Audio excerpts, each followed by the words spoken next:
Ho ho ho ho ho. Halo sobat-sobat Yakuza Family. Apakah kalian masih waras?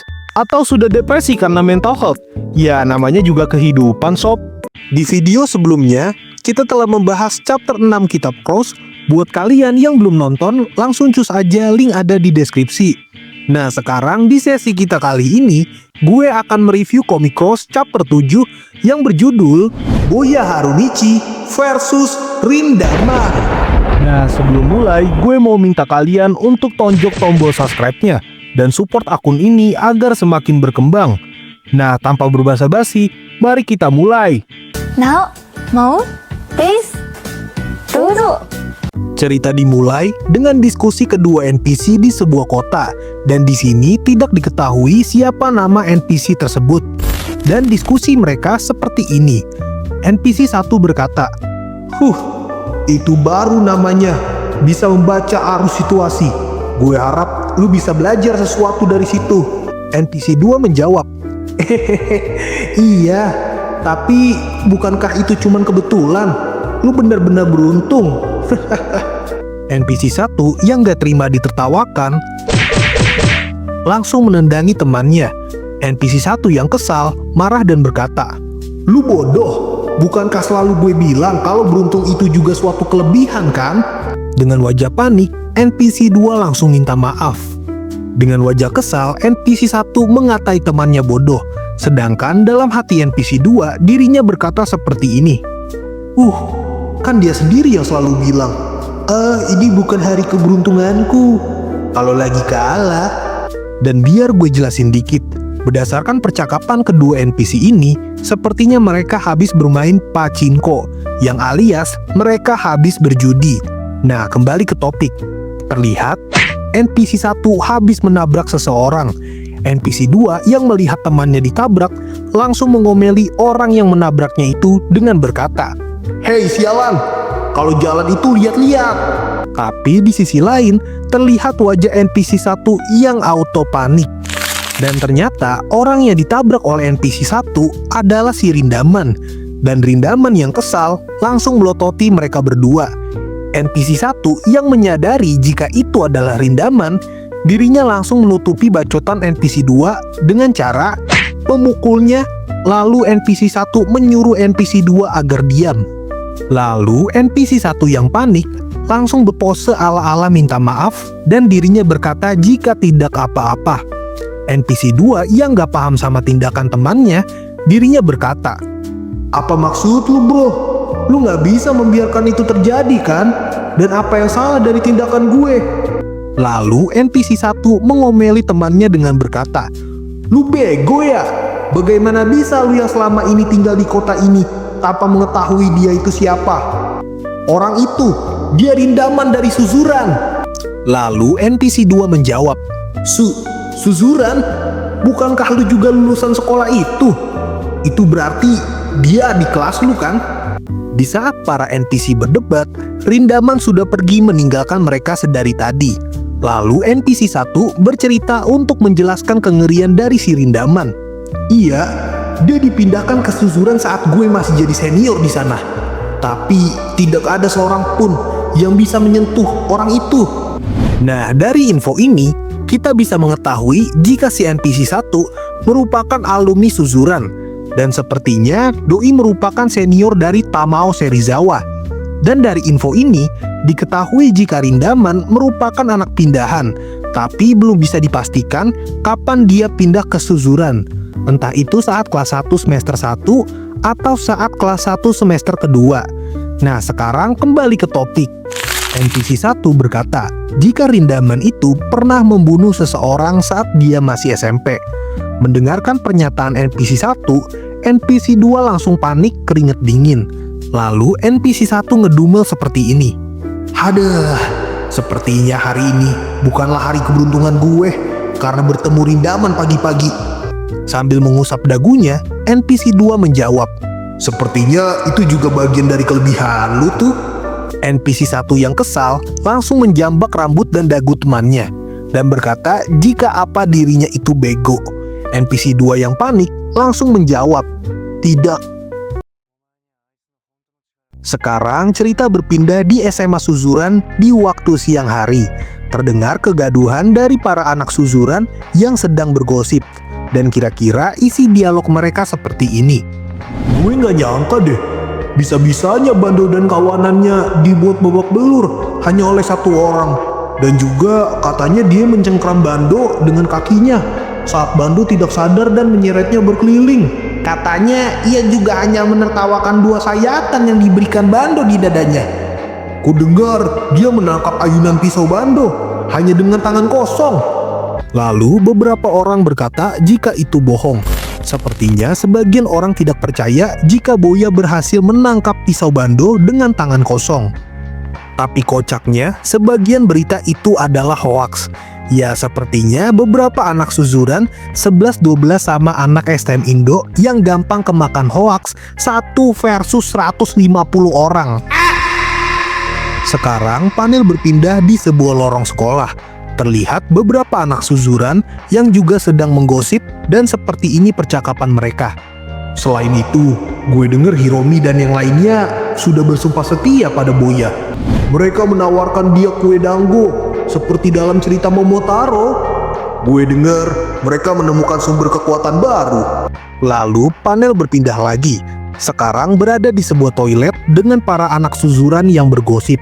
Dan percakapan mereka seperti ini. Ya, dia memang kuat, tapi sepertinya dia itu idiot dah. Soalnya gue denger dia itu bahkan gak inget di mana letak meja di kelasnya. Aduh, ada-ada saja dah. Segalanya jadi tidak jelas untuk gue. Tapi bagaimanapun, bajingan yang semacamnya itu telah muncul. Sekarang panel berpindah di sebuah halaman sekolah Suzuran dengan para anak Suzuran yang juga sedang bergosip. Mau dilihat bagaimanapun, dia mengalahkan Bando yang sudah hampir mendekati puncak Suzuran. Tidak ada orang lain yang bisa melakukan itu selain Boya. Itu berarti dia sudah melambungkan dirinya ke tahta Suzuran. Lalu seseorang bertanya, apakah itu mungkin di dalam Suzuran yang bagaikan neraka ini? Lalu seseorang menjawab, ya siapapun yang menandinginya, haruslah orang lain yang lebih kuat. Lalu anak Suzuran yang sedang sebat ini mengalihkan perhatiannya dengan menengok ke samping. Dan bener aja, ternyata itu adalah Rindaman yang sedang berjalan memasuki sekolah. NANI? Serentak dengan datangnya Rindaman, para anak Suzuran ini terkaget dan langsung pada berdiri. Lalu seseorang berkata, hanya satu orang yang tidak bisa Boya kalahkan. Seorang yang sekuat Boya Harumichi. Mustahil dia bisa mengalahkan Rindaman, kan? Sekarang cerita berpindah di sebuah atap SMA Suzuran. Terlihat para trio Ebizuka yang sedang memandangi sekolah dari atas. Dan Pon melihat kehadiran Rindaman dan memberitahukan kepada teman-temannya jika ada Rindaman di bawah. Lalu Hiromi bertanya kepada Pon tentang di mana lokasi Boya. Pon pun menjawab jika Boya belum datang. Dan Pon berkata jika mungkin si Boya lagi sama Yasuda mengingat Yasuda belum datang juga.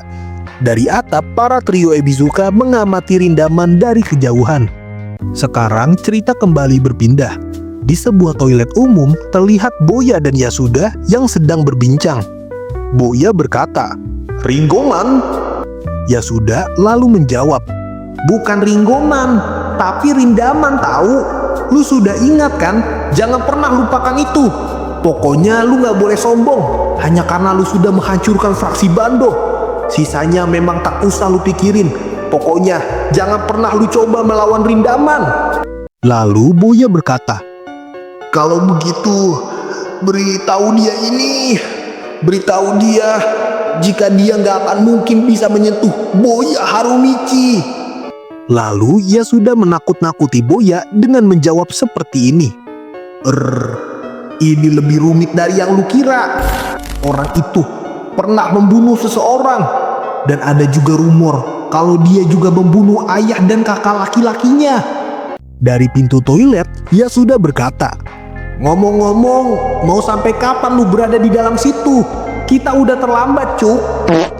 Lalu Boya menjawab, gue gak bisa konsentrasi karena lu terus ngoceh. Gue mungkin kuat kalau berkelahi, tapi tapi perut gue tidak sekuat tinjunya. Ternyata diskusi mereka sedang berjalan sambil Boya yang sedang berak dan Yasuda yang menemaninya. Akhirnya, Boya yang sudah selesai dengan bokernya dan sekarang mereka siap berangkat ke sekolah. Dan Boya berkata jika sepertinya dia mules gara-gara susu yang dia minum tadi pagi. Sambil berjalan, Yasuda melanjutkan perkataannya. Ada juga rumor kalau Rindaman itu 2 atau 3 tahun lebih tua. Dan ada juga yang bilang kalau dia itu menghabiskan waktunya dalam penjara remaja. Gue berani bertaruh, pasukan anti huru hara pun pasti nggak akan bisa menghentikan Rindaman kalau ngamuk. Bagaimanapun, dia itu menakutkan. Tak seorang pun dapat mendekatinya. Ya, walaupun Rindaman juga jarang datang ke sekolah. Dengan wajah seram gelinya, Boya tertawa. Lalu dengan panik, Yasuda bertanya, Apa lu gak sedang mikirin yang tidak-tidak kan? Senyum lu itu terlihat seperti Fudo setelah ia mengalahkan Selatan. By the way, di sini gue nggak tahu maksud Yasuda Fudo yang dimaksud itu apa. Dan buat temen-temen yang paham maksudnya, bisa bantu jelasin di kolom komen ya. Nah, sekarang balik ke topik. Sambil tertawa, Boya langsung balik arah dan berlari ngibrit. Yasuda yang panik menanyakan Boya tentang dirinya yang mau kemana. Dan yap, lagi-lagi Boya berak lagi cuy. Bahkan Yasuda yang pasrah sampai memohon kepada Boya agar menghentikan hal itu sekarang juga. Dan akhirnya Boya kelar dari beraknya dan sekarang bergegas memakai celananya. Lalu Boya melihat sebuah tulisan yang memiliki arti jika Rindaman adalah pembunuh yang sadis. Dalam hatinya Boya berkata, si pembunuh Rindaman ya. Sekarang cerita kembali berpindah di sekolah Suzuran dengan latar di sebuah ruangan anak kelas 3. Terlihat banyak anak kelas 3 yang bergosip dan sedang membandangi sesuatu. Dan ternyata itu adalah Rindaman yang sedang duduk di bangku kelasnya.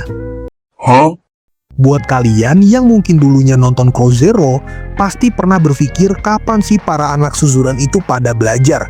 Terutama si Rindaman yang suka bolos dan dulunya banyak yang ngira jika Rindaman itu cuman gelandangan yang luntang-lantung. Dan akhirnya di sini terjawab sudah jika Rindaman itu seorang siswa yang juga belajar. Jadi jangan sampai masih ada penonton animomen yang mengira kalau Rindaman itu gelandangan. Sementara itu, panel kembali berpindah di atap SMA Suzuran dengan para trio Ebizuka yang sedang berdiskusi, dan isi percakapan mereka seperti ini. Hiromi berkata, "Apa? Siapa yang lebih kuat?" Lalu Pon berkata, "Iya, satu sekolah ini sedang membicarakan itu. Boya Harumichi melawan Rindaman. Bahkan sudah ada yang memasang taruhan tentang siapa yang akan menang di antara mereka. Tapi lu gak bisa berbuat apapun kecuali bertanya tentang satu hal.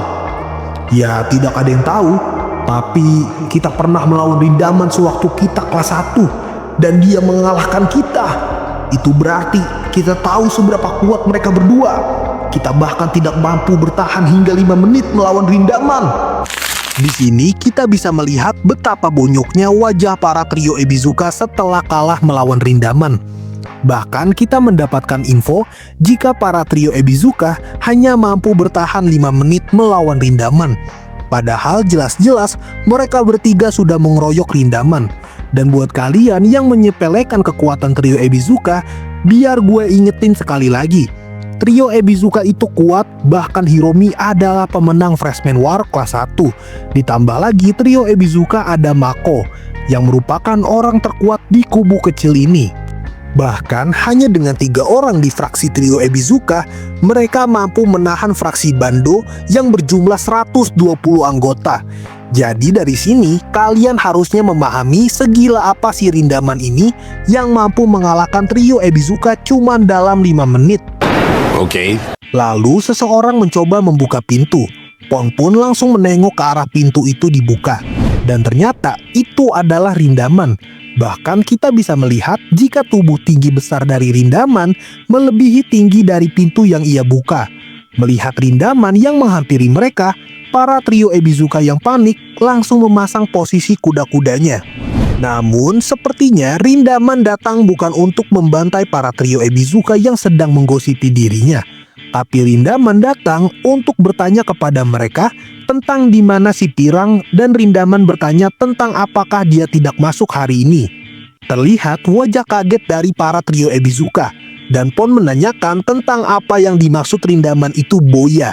Dan ekspresi Rindaman menjawab jika ia mencari si Boya. Dan seperti yang dikatakan Rindaman menanyakan keberadaan Boya. Lalu Hiromi menjawab, dia belum kemari, dan apa yang lu inginkan darinya? Dengan wajah serius, Rindaman menanyakan tentang apakah para trio Ebizuka merupakan bawahan dari Boya. Dengan wajah tegas, Pon pun mewakili mereka untuk berbicara. Dan Pon berkata jika yang benar aja. Dan Pon menyatakan jika mereka bukanlah anak buah dari siapapun. Puas mendengar jawaban dari para trio Ebizuka, Rindaman langsung balik arah dan bergegas pergi. Di sini kita bisa melihat Hiromi yang sepertinya sedang memikirkan suatu hal. Lalu Hiromi pun memanggil Rindaman kembali. Dengan wajah malasnya, Rindaman menengok ke arah Hiromi. Lalu Hiromi bertanya tentang apakah dia. Namun belum selesai menanyakan pertanyaannya, Hiromi terhening sebentar, dan Hiromi berkata jika bukan apa-apa. Rindaman pun cabut dan menutup pintu dengan suara yang keras. Lalu Pon menghampiri Hiromi dengan menanyakan apa yang ingin ditanyakan Hiromi kepada Rindaman. Lalu Hiromi berkata jika tidak bukan apa-apa. Lalu dalam hatinya Hiromi berkata, "Aduh, gue ini kenapa sih? Mustahil kan jika dia yang membawa gue ke rumah sakit." Dan sepertinya di sini Hiromi masih belum mengetahui jika memang Rindamanlah yang telah membawa Hiromi ke rumah sakit. By the way gini guys, meskipun Rindaman kekar dan seram, tapi Rindaman itu berhati Hello Kitty. Dan setelah sekian lama terdiam, akhirnya Mako pun mengucapkan dialognya. Dan Mako bertanya kepada mereka tentang kenapa si Rindaman itu mengetahui soal Boya. Lalu Pon menjawab, "Iya, gue juga terkejut. Biasanya kan dia nggak pernah berbicara dan mulai percakapan terlebih dahulu. Dan apa-apaan sikapnya itu?" Lalu Hiromi berkata, "Lu bener Pon, gak mungkin Boya dan Rindaman itu pernah bertemu. Daripada itu, sebaiknya kita sekarang pergi mencari Boya." Sekarang cerita kembali kepada Boya dan Yasuda yang masih berjalan menuju sekolah, padahal sekarang waktu menunjukkan siang hari. Terlihat Boya yang sedang menggunakan obat diarenya, dan Boya berkata jika ia menyukai aroma obat ini. Dengan wajah musam, Yasuda berkata kepada Boya, "Lu harus membayar biaya obat itu kepada gue. Lu selalu membuat alasan untuk tidak mengembalikan uang gue." Boya berkata jika itu merupakan keberuntungan bagi Yasuda, dan Boya menyuruh Yasuda agar tidak usah menanyakan hal itu. Lalu Yasuda berkata agar tolong jangan mengatakan suatu hal yang gak masuk akal. Lalu Yasuda mencatat bukunya dan berkata jika dengan ini hutang Boya bertambah menjadi 660 yen. Dengan panik Boya berkata jika ia tidak percaya Yasuda yang selalu mencatat utangnya. Tambahan dikit, dengan ini kita mengetahui Boya yang selalu berhutang kepada Yasuda. Dan sekarang hutangnya menumpuk hingga 660 yen. Kalau dirupiahin sekitar 74.000 rupiah. Tapi mengingat ini komik referensi tahun 90-an, maka jika dirupiahin sekarang hutang Boya sudah naik jadi 8 kali lipat. Yang berarti hutang Boya senilai 592.000 rupiah. Nih guys, tolong jangan tiru sikap-sikap ngutang nggak bayar ya. Tolong banget ini mah. Oke. Sambil melakukan gerakan roll belakang, Boya berkata, "Begini Yasu, ayah gue itu tewas karena kanker paru-paru dan meninggalkan gue dalam hutang. Dan keluarga gue sekarang sangatlah miskin." Tanpa mempedulikan Boya, Yasuda berjalan dan berkata, "Terakhir lu bilang dia meninggal karena kecelakaan lalu lintas. gue pergi dah. Mendengar cerita Boya, sepertinya Boya sering berbohong tentang kematian ayahnya. Dan dari info ini kita mendapatkan info jika Boya merupakan seorang yatim.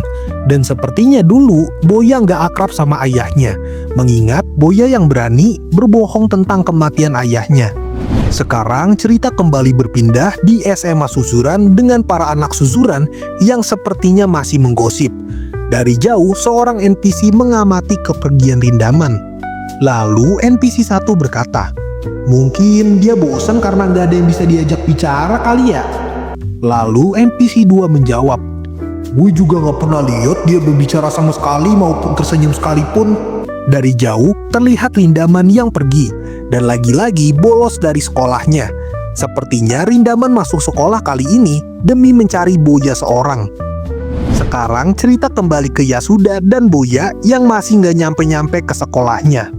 Yasuda berkata, "Gue yakin lu sekarang jadi bahan perbicaraan satu sekolah." Lalu dengan pedenya Boya menjawab, "Yap, udah pasti dong. Gue ini kan selalu menjadi populer dalam waktu singkat. Mungkin gue punya daya tarik seperti rockstar atau semacamnya lah." Dengan emosi Yasuda berkata, "Apa yang ingin gue katakan adalah lu yang terlalu mengubah diri lu menjadi sebuah target berjalan."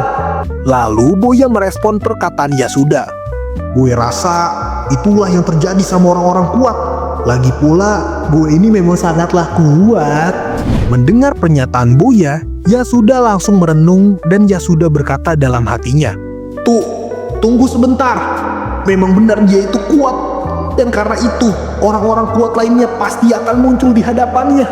Jika gue terus bersamanya, sudah pasti mau tak mau gue akan selalu terlibat dong. Dan itu seperti membawa pistol air dalam pertarungan melawan senapan mesin. Mereka pasti akan membuat gue menjadi kesat hidup." Dari jauh, Boya menyuruh Yasuda yang bengong untuk bergegas. Lalu sambil mules, Yasuda berkata, Sepertinya tiba-tiba jadi sakit perut gue. Gue akan ke kamar mandi dulu." Boya yang kesal berkata, "Sialan lu, dasar, cepet boy, atau kita akan telat masuk kelas siang." Lalu Yasuda mengomel dan berkata, "Gue gak mau denger itu dari orang yang menghabiskan waktu sepagian ini untuk berak." Terlihat Boya yang sedang sebat sambil menunggu si Yasuda berak. Lalu pandangan Boya teralihkan akan suatu hal, dan ternyata Boya melihat seorang bertubuh besar yang sedang mendekat ke arahnya. Dengan wajah serius, mereka berdua saling bertatap-tatapan, dan Mimin yakin di pikiran mereka saat ini, mereka akan berpikir tentang siapakah yang terkuat di antara mereka. Di sini akhirnya Boya tersadar jika orang bertubuh besar ini adalah Rindaman.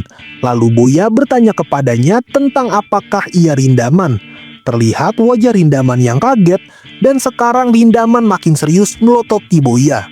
Dengan cengengesan, Boya berdiri dan berkata jika dia sudah menduga jika orang ini adalah Rindaman. Dalam hatinya Boya berencana untuk bermain-main sedikit dengan Rindaman.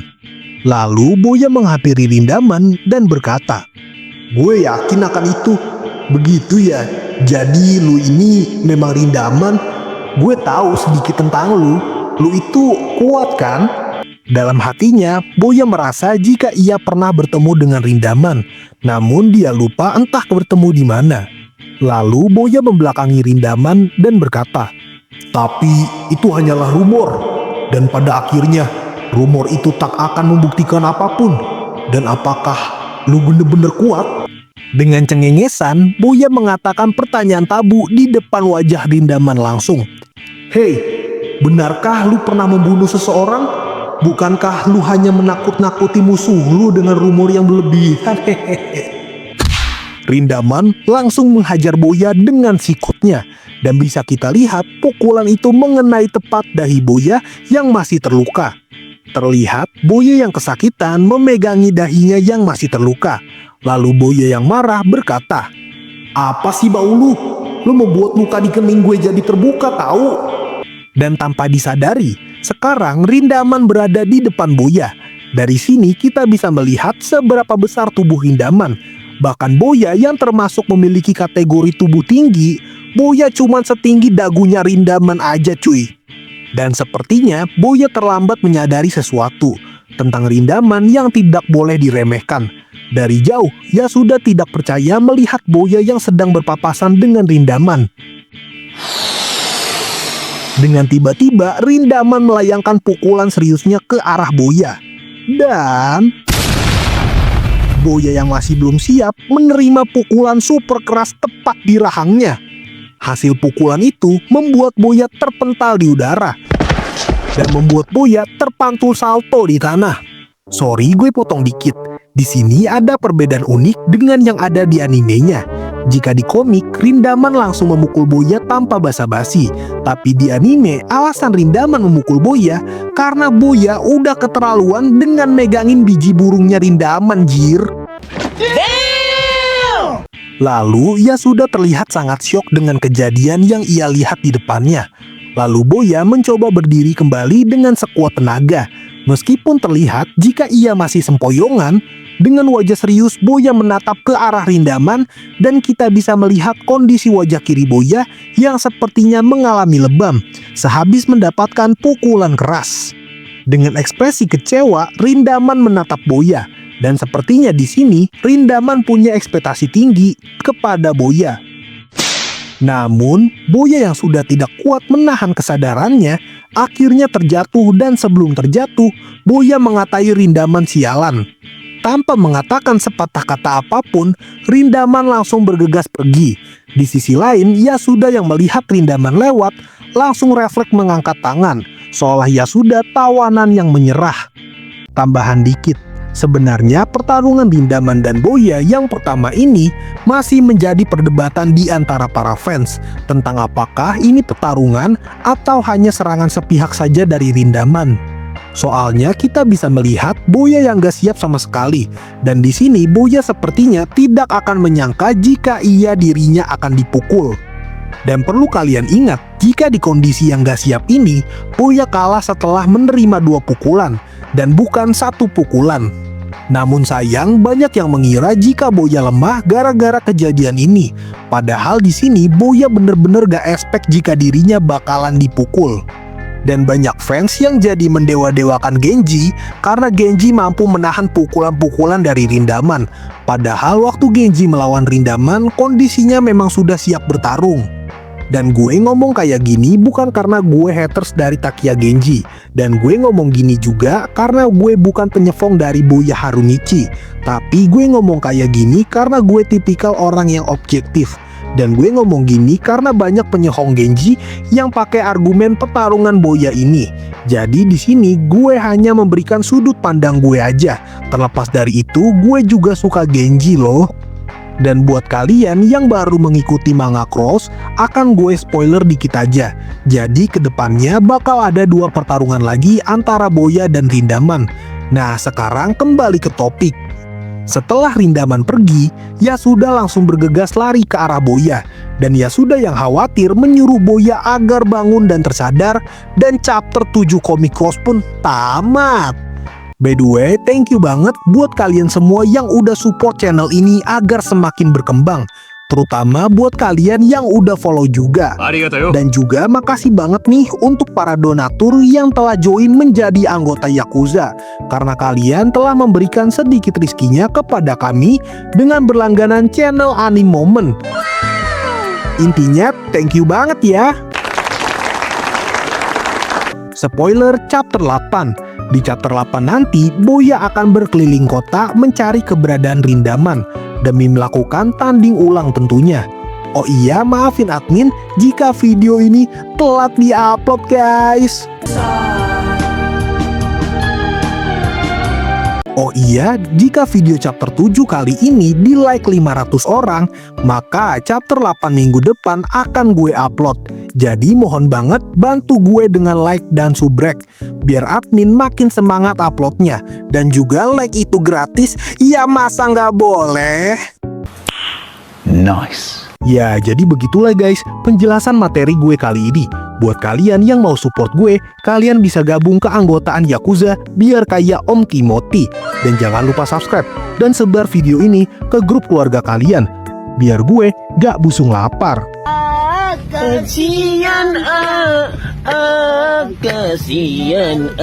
Canda guys.